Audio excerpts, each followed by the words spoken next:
আর মাত্র 4 দিন পরেই কুরবানির ঈদ।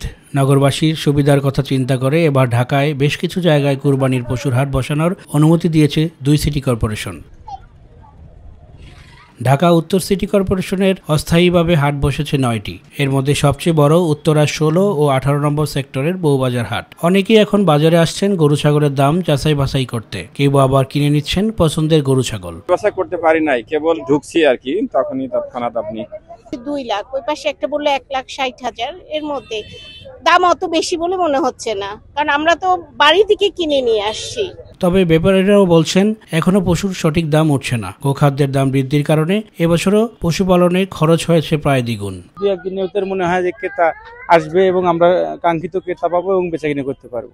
এটা মূলত বাসায় পালিত, আমাদের শখ করে পালায় করা। আর গরুটার দাম আছে 16 লাখ টাকা। এখনো যে দাম বলছে এই দামে বেচা বিক্রি যাচ্ছে না, তবে যে খরচ পড়েছে এই বছর এই দামে গরু পাবে না।